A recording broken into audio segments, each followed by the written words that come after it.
Welcome to the Suicide Prevention Show, How to Thrive in Uncertain Times. Tonight, well, actually, it might not be night where you are because we are all over the world with this summit. So, wherever you are, I want you to imagine for a moment a world where you understood how your body could absolutely influence your mood. That there's a biology of every emotion, and we're going to be exploring the biology of the emotion of confidence with my friend, Dr. Cynthia Boccara. And as I stop the share, you can come on. There you are, the magic of this. And this is so much fun. Yeah. Now you see me. I see you. Yeah. It's the wonderful thing about the world that we're living in right now is that we can be in different parts of the world and have a common conversation, just like we're having a common experience. So, Dr. Cynthia, I am very, very grateful that you made time to come on the show and that you're going to be able to help us sort of take and look behind the curtain into our own biology and how this impacts our mood. So I'm going to please ask you to share your story. Just give us the who are you and why is this important? Thanks for doing this, Jackie. Couldn't be more timely, and I am delighted and honored to be part of this. My name is Dr. Cynthia Boccara. I have trained for the past 30 years in human structure, neurology, as a doctor of chiropractic. I've worked on folks from Olympic athletes to, very young children, from people in their 80s to, industry leaders.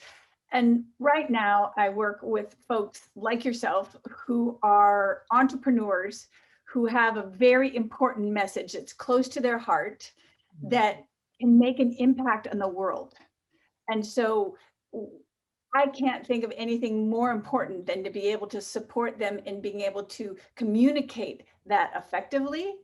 And the beautiful element of that is as I teach them these things, which are so important, I also share with them how it changes not just the audience that they're communicating to that we think of as an audience, but the more important audience that we ever have from any communication we have ever sent is the audience that lives in our head and our heart.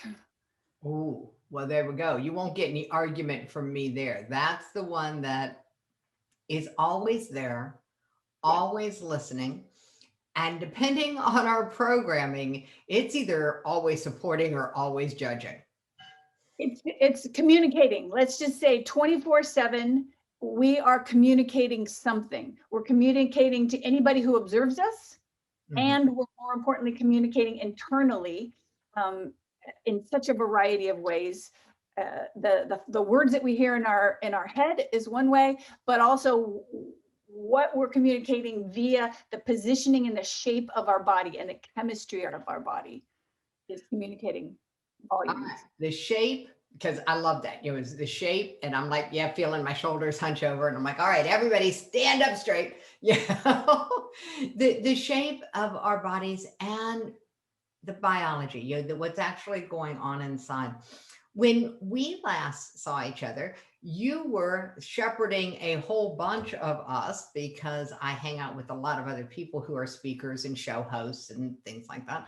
And you were shepherding a bunch of us through some exercises to help us embody confidence. And I felt so good after those exercises. It was like, oh, you've got to come on the show. Because if we could raise people's levels of self-confidence, if they could have the tools to raise their own level of self-confidence, even just a little bit, I know from everything that we've been doing at the Suicide Prevention Society, I know that just that one little shift will absolutely reduce their risk of suicide. And and I'm going to broaden it because suicide is certainly serious. And here on this show, we have a lot of fun because we think suicide prevention can be seriously fun. But suicide can show up in very subtle ways as self-sabotage. And that's one of the things about self-confidence. It's the opposite end of the spectrum. People who are experiencing self-confidence don't sabotage. So Right. We let's don't. talk about how do we get people over on this side. You know? Well, I just, what you said is so impactful, is that if you can have a little bit of confidence, Hmm. then it can shift everything. And, I haven't known people that, unfortunately, I've had the blessing of not having people close to me in that situation. But I have known people and myself have gone through some very, very dark times. And now more than ever, it's overwhelming. And so the likelihood is that somebody we know at some point is going to have those kind of thoughts. But the ironic thing is, I don't want to get into this just a tad. Forgive me, indulge me, Jackie, because I think this is that if people understood the underlying physiology of this, it helps to not take those thoughts as seriously as we do. There are three main reasons that we have emotions. One of them is to help us learn. Like we have these big emotions when something scary happens so that we don't put ourselves in that situation, or when something awesome happens so that we do more of that. So emotions are a way of learning. They're also a way of connecting our brain to our body. So when we have an emotion, that's taking an event that we think of that takes place in our head, and it actually involves the whole body. In fact, there's no such thing as an emotion if you are not having a body reflex. You're just having a thought. But anybody who's had these dark thoughts, their body has gotten involved. They're feeling that despair. They're feeling that, loneliness. They're feeling all of that. So it's a whole state, and there's a shape to it. There's a great Charlie Brown um, uh, cartoon where he's like hunched over like this, and Lucy comes up to him and says, "Hey, Charlie, what you doing?" And he says, "Oh, I'm practicing my depressed posture, because there's no point in being depressed if you're not going to show it." So it's like there's this connection. But the challenging thing, and the other thing is that emotions are so captivating because they're supposed to impel us to go take action. They're, Amen. sup- they're supposed to drive action. Anger is supposed to drive change, to drive destroying something, to make something new.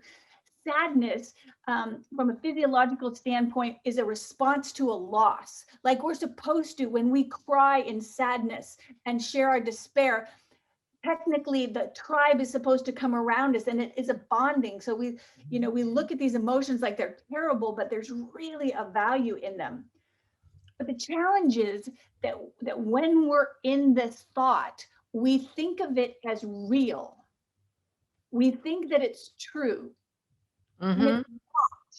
it's biology captivating us and sometimes taking us off, in a direction that has nothing to do with the external or even internal environment. It's just the body got a hold and hijacked us, and so we have to sometimes question that. And then the answer to that is not to take necessarily initially to just take something to change our chemistry only. I mean, when certainly when we have clinical depression, that is a step that we are taking if we get diagnosed with that, and our doctor recommends that. But that is a first step. It's not the end game. No, I'm a firm believer that medication is designed to give you enough stability that you can learn the skills that you need to maintain the emotional state, the physical state of health without the medication. That's the entire purpose, whether it's ADD, whether it's for depression. This was my understanding, that the purpose was just to get us stable so that then we could learn the skills that we need to remain stable without the medication. It's not what we're seeing, though.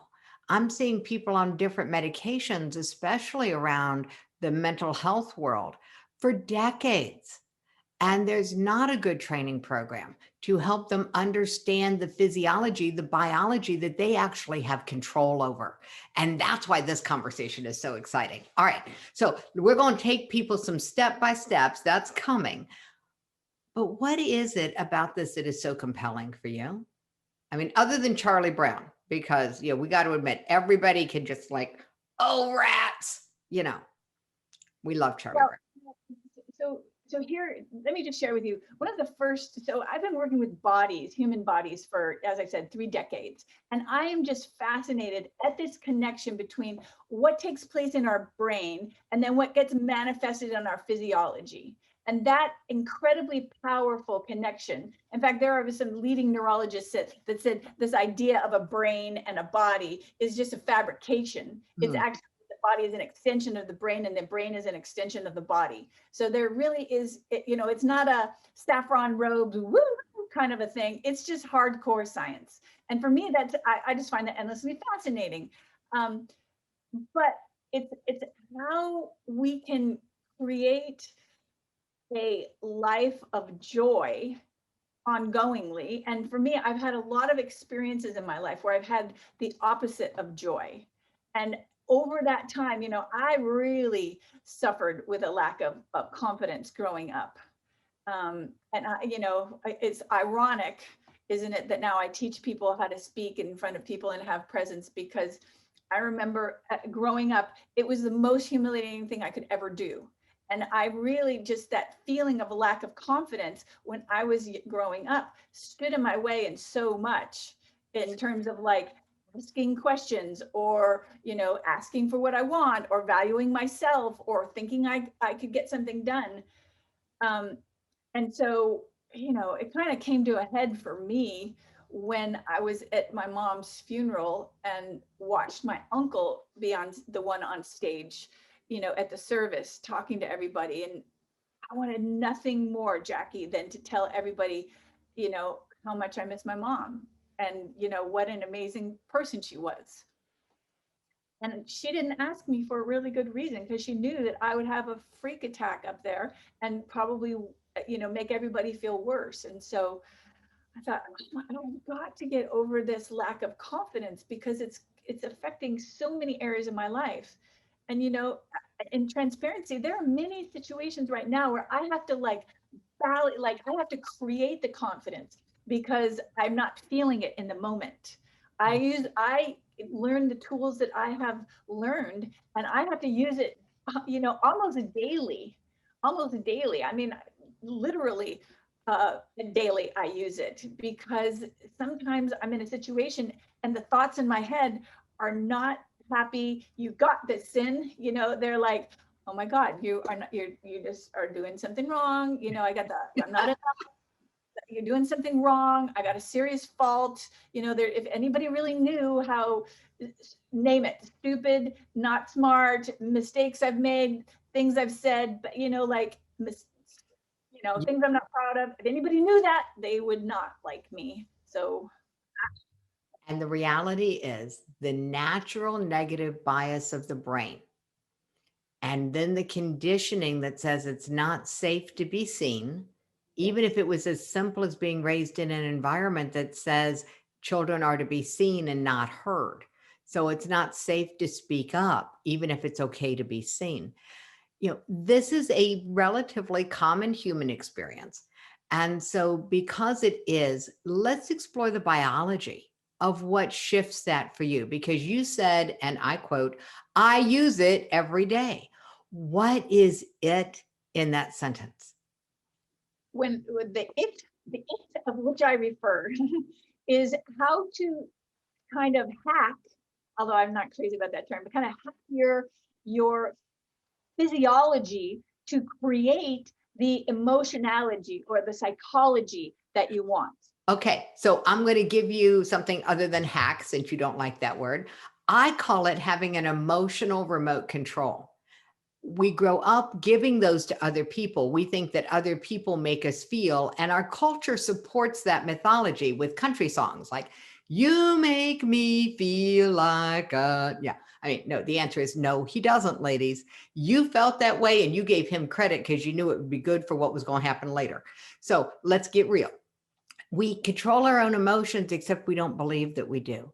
And so when you're willing to take back your emotional remote controls, what's the first step someone can do to push their own buttons? Uh, in okay, yes, to push their own buttons in that positive, Mhm. positive. Um, First thing and foremost is just as the great prophet philosopher Charlie Brown said, there's a shape to depression, and it's not this. It's not an open body. It's not a wide stance. It's not an elevated chest. It's a head forward, a shoulders drop, a chest cave, a pelvis flex, a knee flex, a head down. If you were a mime, Jackie, and you were asked to go on stage and share with the audience and get them to believe that you were depressed, there's a shape that you would use to do that, right? Oh, absolutely. Yes. Well, there Absolutely. We can it's see it in other people, but there was something that you said in that first quote about Charlie Brown that caught my attention, where he said he was practicing his, despair because it was no good to feel that if you didn't show it. And yet we have become so good at not showing our emotions. right. We have become so good at projecting what we think the others need to see. What does the world want from me? Who does the world want me to show up as? And so we kind of put on a pseudo body and put this projection out into the world. What you're talking about is one level deeper than that. It's not a pretense. It's about inviting your biology to actually shift your emotion.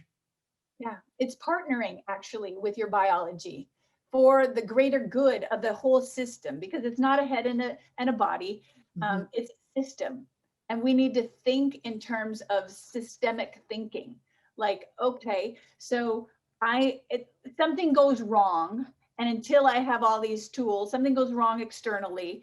And I feel this feeling, right? I feel a lack of confidence. Somebody says no to me, for example, or I get an F on my paper, or I get fired from a job right now, and then we have this feeling that, and the way that the brain, and I know you've talked about this, the way that the brain is structured, it's brilliant because it wants to save time. So it associates everything. So you have this feeling of pain, of rejection, and your brain in its brilliance is going to go around and find 100 different ways that you felt rejected and amplify that feeling. And pretty soon your body is going to go into the correlating physiology or the correlating shape to that, Mhm. because there's a designation and it works both ways. You feel the emotion, your body goes into the shape.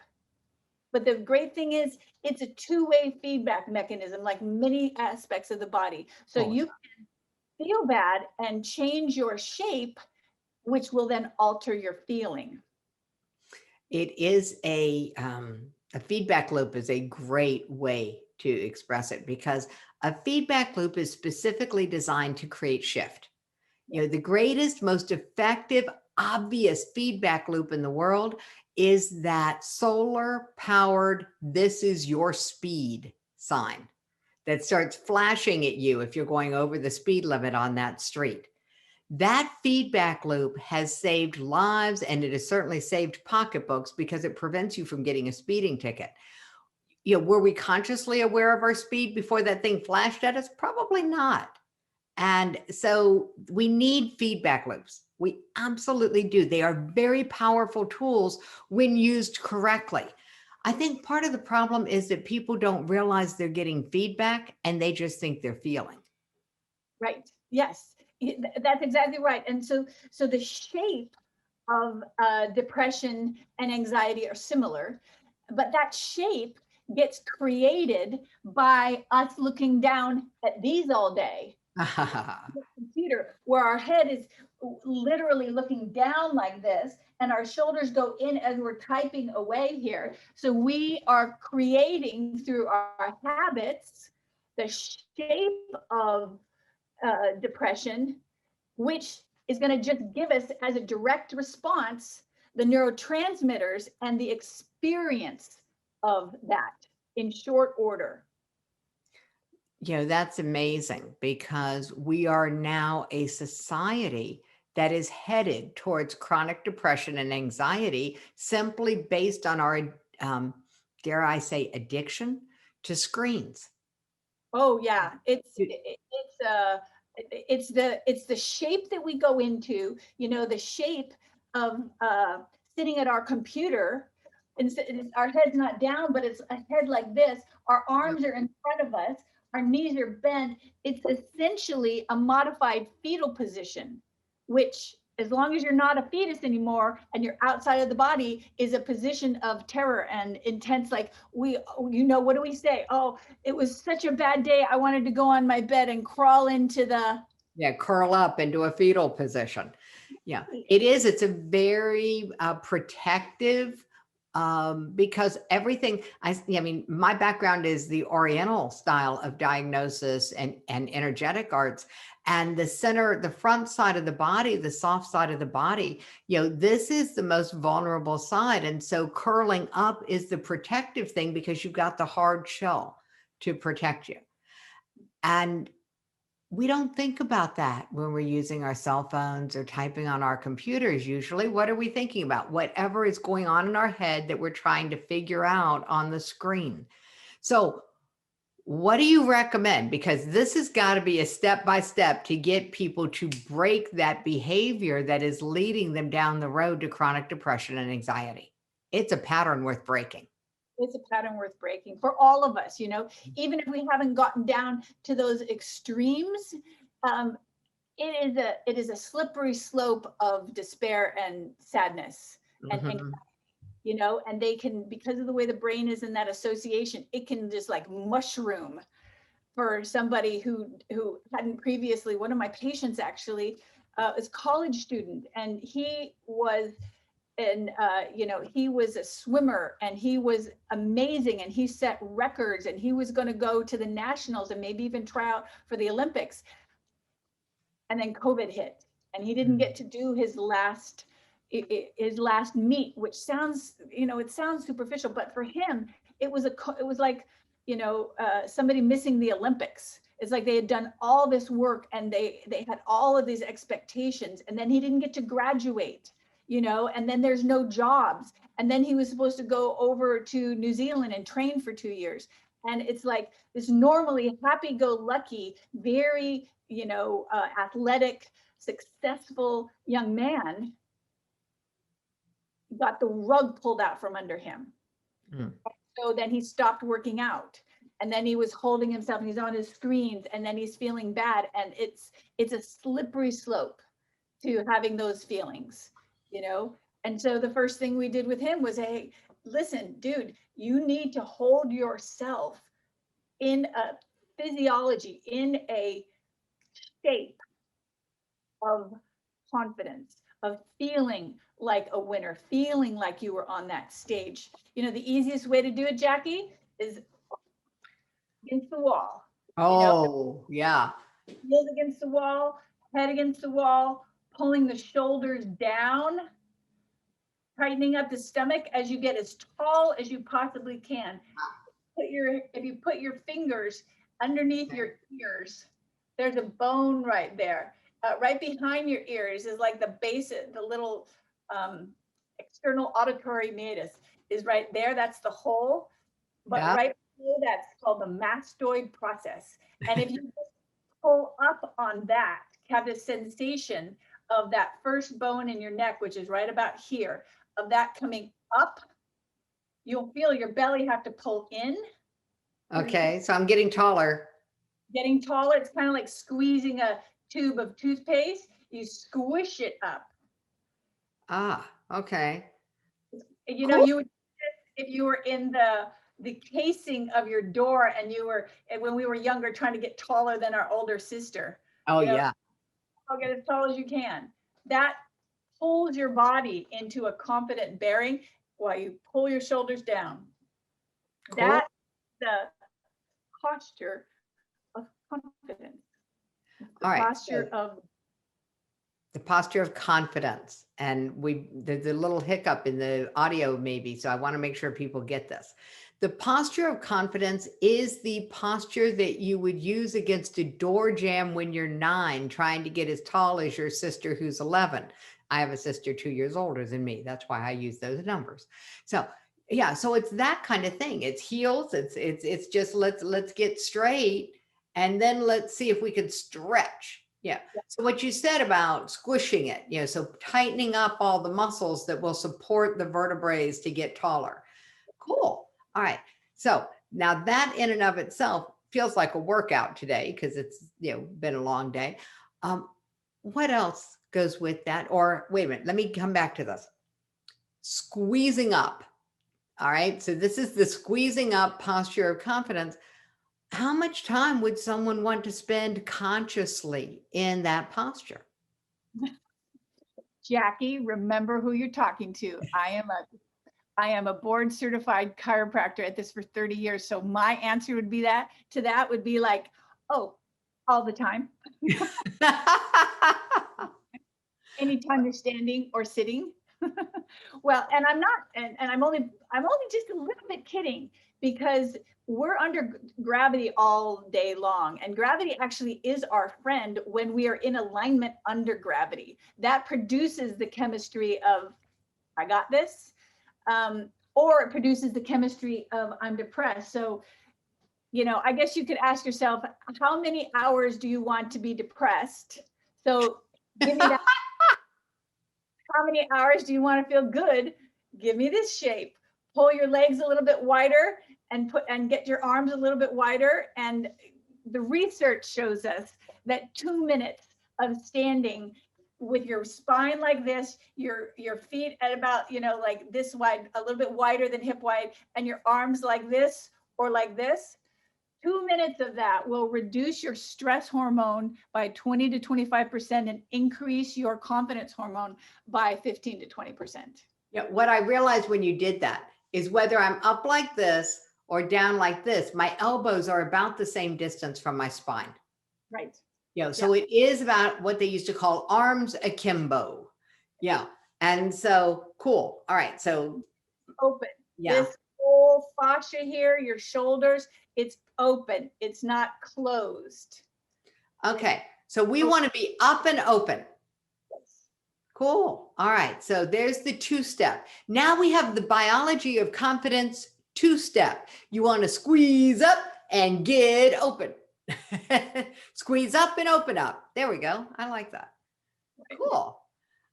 So what's so good about being in the physiology of confidence? You just mentioned that it actually lowers the stress chemicals in the bloodstream. The stress cocktail, epinephrine, adrenaline, cortisol, if that's in our bloodstreams all the time, and I think even more so now, because we're not doing the things that would naturally bring it down. So this 2-step lowers the stress cocktail in our bloodstream, you said by up to 20%? Yeah, there's a lot of different things that you can do, which I do almost every single day because I want to feel happy. My brain is hardwired for that negativity bias too. And I have plenty of examples in my life where things didn't go right, that if I chose to focus on would get me in that spiral. So what I do for sure is, first of all, I try to question whether that's true and, try to brainiac it out. But really what I do first is I, instead of brainiacking, I body hack or something like I get myself into the posture, the shape of happiness or the shape of confidence. And then I go out in the sun. There are things that humans have been doing for 84,000 generations that are over evolution, over evolutionary time, are hardwired into our biological systems that keep us in alignment with the nature of human being. I call it the human operating system. So standing like this, if you go to a society of hunters and gatherers, folks who are still living off the land, you would never see somebody like this. They have the most elegant posture because it's the most mechanically advantageous, and they're not going to get hurt, and they'll be able to hunt and gather longer. So they're all standing up straight. They have the most magnificent butts ever. They beat the abs and booty videos that you ever see because they use their body in the way it's designed, and they don't sit on their booties all day long. Oh, there we go. There you go. Yep. No. So get out in the sun. I say eyes in the sun, feet in the sand, meaning be before 9 o'clock and 11 o'clock in the morning at the latest. Go out in the sun for 15 minutes. That in your eyeballs, in your retina, will change your hormones. It will change your inflammation levels. It will change your vitamin D production. It will change your ability to sleep and get rest, which sets you up for the next day. Cool. And then get your feet in the sand. You know, it's called earthing or grounding. But as humans, we are designed to walk on the earth, not on 3-inch platforms on concrete. And there's a lot of things that occur when we do that.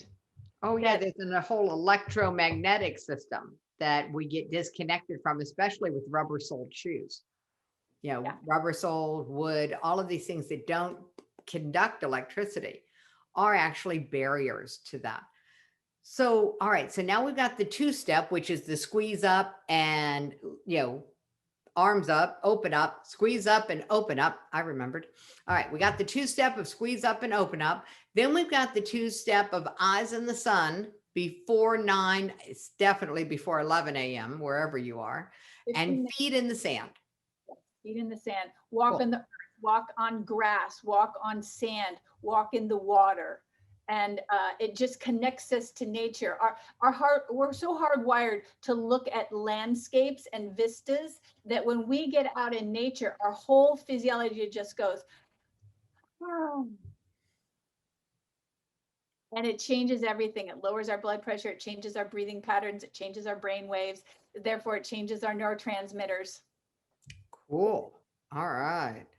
So I'm just going to say it again. Squeeze up and open up. That's the first 2-step.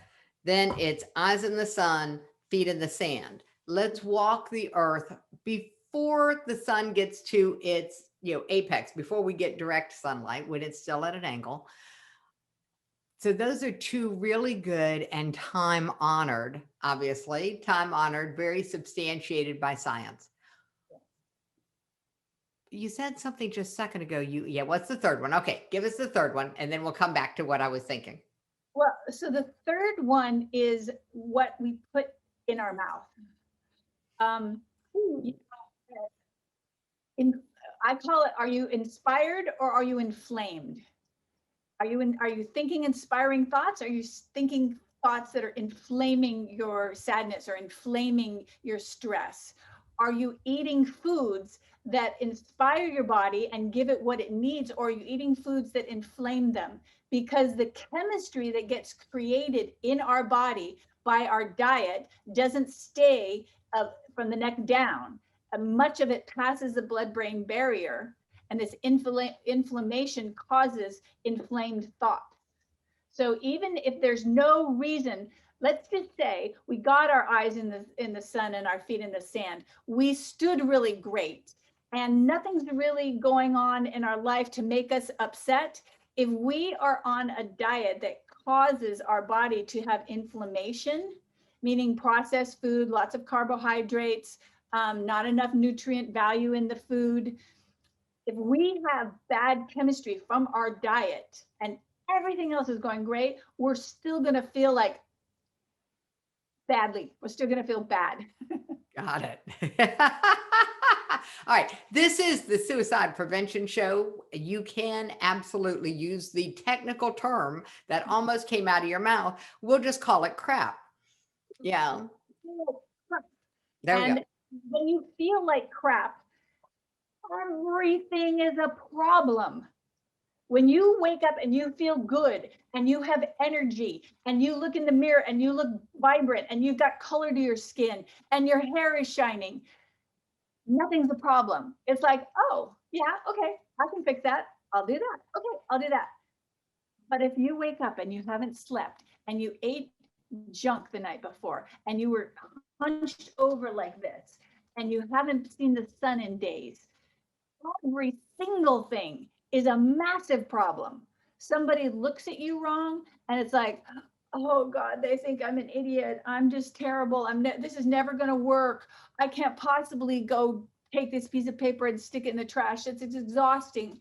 It's like these extreme experiences of life based on our physiology, not based on any reality. It's just all perception filtered through this physiology.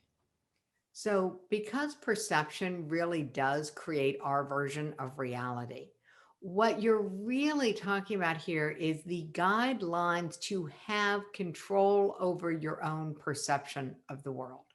Yes. Imagine, I'm just going to ask everybody, just imagine for a minute what your life would be like if you absolutely had certainty that your perception of the world was yours to control. That would be a game changer in a lot of ways, because instead of having a stubbed toe turn into a stubbed day or life, a stubbed toe would be just a stubbed toe. The dang toe that hurts. Right? Yeah. It wouldn't mean that you're going to have a bad day. It wouldn't necessarily be perceived as a precursor to a problem. And I think that's really what people are stuck with right now. We have a culture and a media system that is in the service of keeping us informed, is giving us information without filters that absolutely triggers the natural negative bias of our brains. And the more they trigger the natural negative bias, the more our bodies release the most addictive chemical in the world. And it's not heroin or cocaine, it's cortisol. And if they can keep triggering cortisol, we'll keep listening. So the physiology, the biology of confidence, my step one, go get unplugged. Don't give other people permission to brainwash you. Absolutely. Absolutely. But that's, let's make no mistake about it. All media is designed to have eyeballs. And, they know the amount of money and investment in research they do on what will grab our attention. Mm-hmm. It's diabolical might be a hard word, but actually, I don't think it is. I think We're it's, going to call it by design. It is designed to keep us on the page. Whether we're talking about the algorithms in social media that are designed to reward people who use native videos on that social media platform versus something recorded that they put there. It's their ballpark, it's their rules, but once you understand the rules of their game, then you're not held hostage by them. You can actually play to win. And it's the same with the news. It's the same with advertising. The whole reason that I studied neurolinguistic programming, what people now know as NLP, was not because I wanted to be a practitioner. It was a defense mechanism because I recognized that it was being used by Madison Avenue. It was being used in all of the marketing messages. And once I understood that those marketing messages actually followed a formula specifically designed to trigger my limbic brain, I became pretty much immune, but it took years of becoming aware. So the biology of confidence can be completely overridden by the quality of what you're putting into your mouth, your ears, and your eyes. absolutely. Yeah. So let's talk about how do you get quality content in the mouth and the ears and in the eyes for just a couple of minutes. All right. Well, I, like you, believe very strongly on limiting the programming that I put in my own brain. So, this flies in the face of a lot of people who want to have social responsibility in that I do not watch any network media. I don't get on Facebook. I don't do Twitter. I don't do any social media. I don't listen to the news. When there's an issue that I'm going to be able to have an influence on, such as the election, then I do a deep work. My husband loves this stuff, so I say, okay, well, give me what you found. I'm going to make my choice, and then I do my best to get it out, because I believe that the biggest impact that each individual has in the world as a collective is the ripple effect that they can actually have on their range, their circumference of influence. So if they're influencing in an inflamed manner, that's going to ripple out to everybody who has touch points with them. So get that crap out, you know. So here's the deal. If you embrace the idea that we are not a body and a brain, that we are an integrated system, then it's not such a stretch to go to the collective. Like you said, the whole point of tears is that it brought the tribe together, and the collective could process the emotion with you so that you weren't stuck in your own misery. It was processed through the tribe. The tribal village methodology of emotion has been disconnected and dismantled and fragmented in our current world. And so one of the powers of this conversation is that let's start bringing back awareness to the impact, not just that our village has on us, and so choose your village, but on the impact that we have on our village. So when you start recognizing that you are not just influencing your own confidence, but you're impacting the village, you are having either the inspiring or inflaming impact. You're somewhere on this spectrum. And the point of this conversation is to help wake you up to the fact that you are somewhere on this spectrum, influencing your own body, influencing your own brain, influencing your own village. And now that you know you're on the spectrum, you can start looking for ways to shift towards the inspiring side. So come over to the inspiring side. Right. And Jackie, a lot of people say to me, Dr. Cynthia, well, that's not being very responsible. I need to know what current events are. I should. I'm supposed to know what foreign policy is. I need to know how the democracy works. I need to know this. I need to be responsible. And there are people who absolutely can listen to all of the rhetoric and watch all of it without being emotionally caught up, because they have the system of discernment. They have what I call the democratic discernment.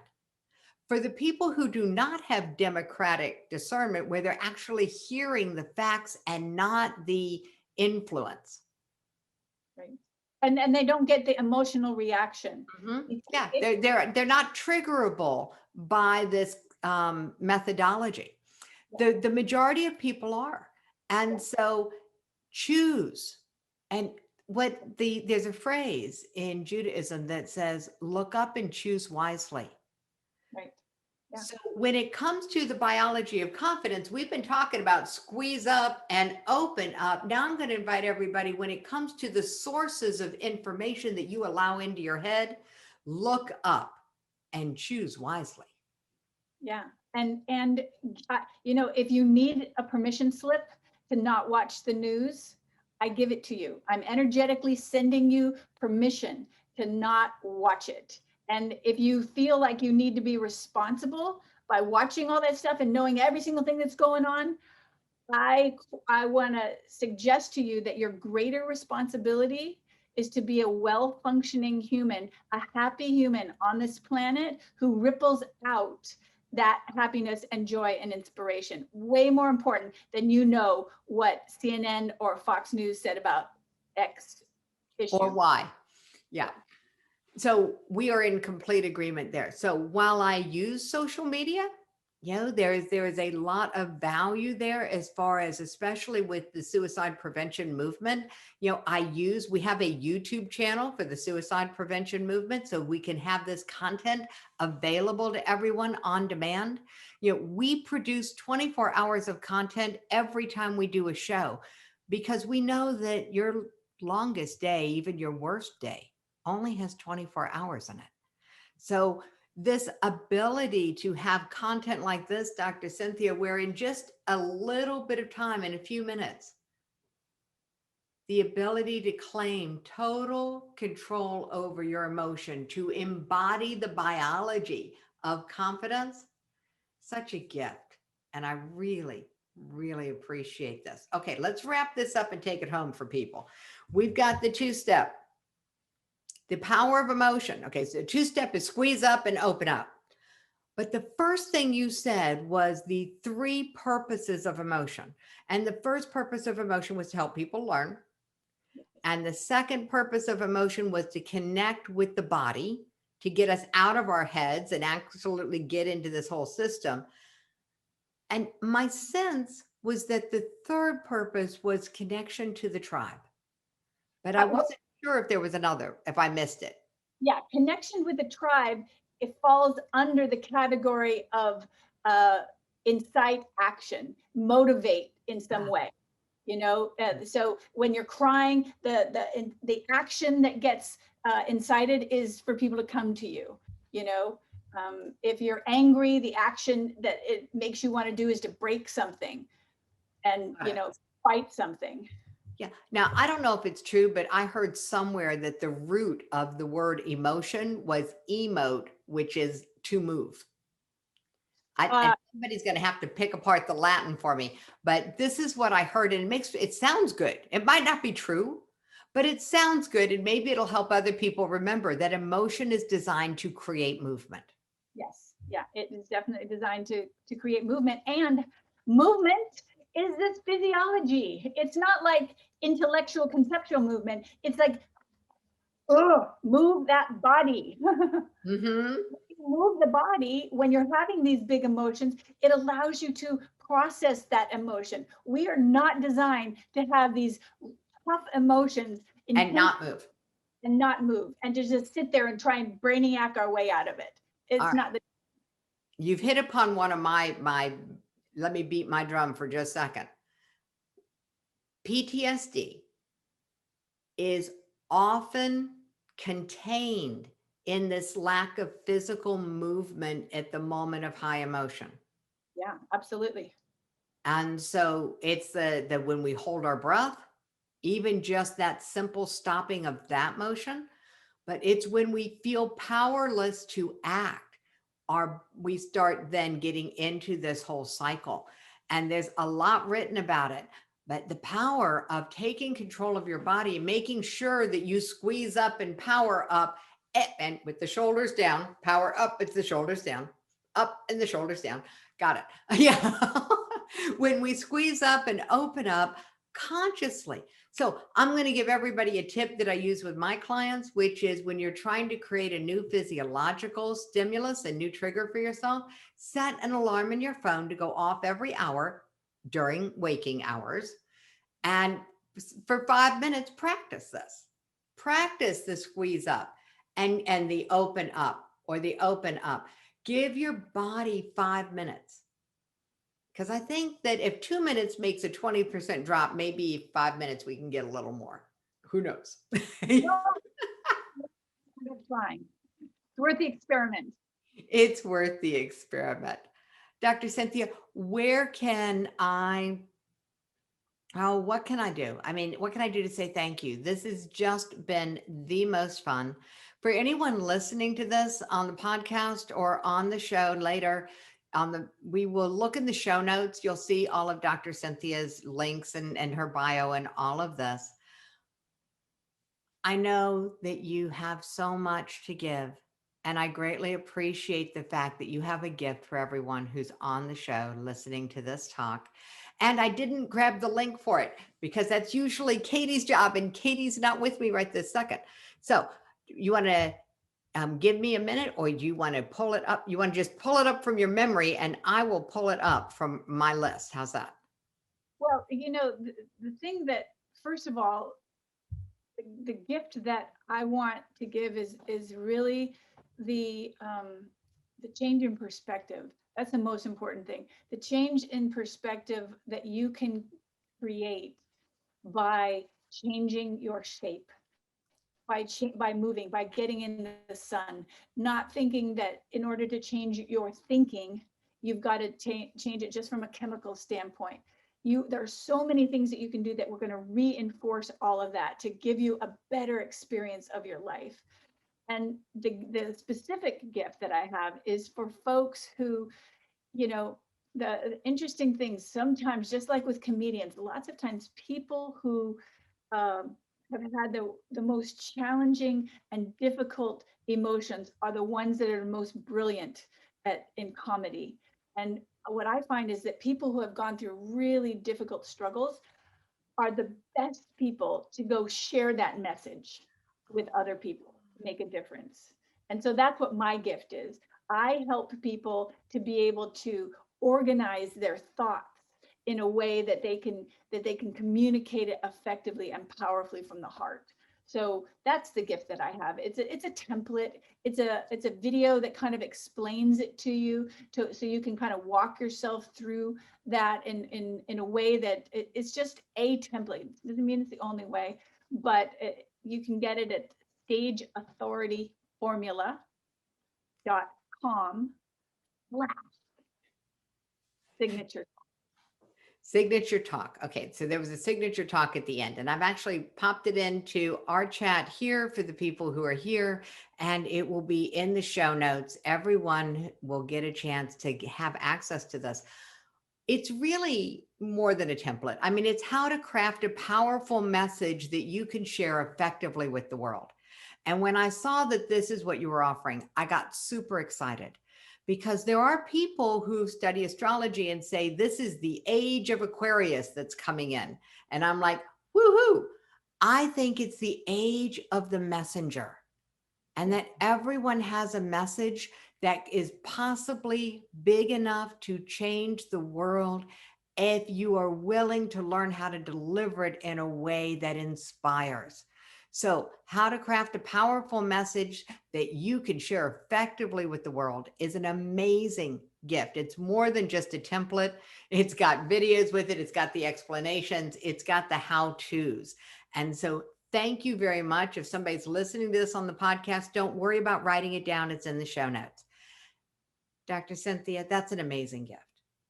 And I really appreciate your time and all of the things that you shared. Oh my goodness, we have gone all the way from the power of emotion to the power of simply taking control of what you're putting into your body and your brain.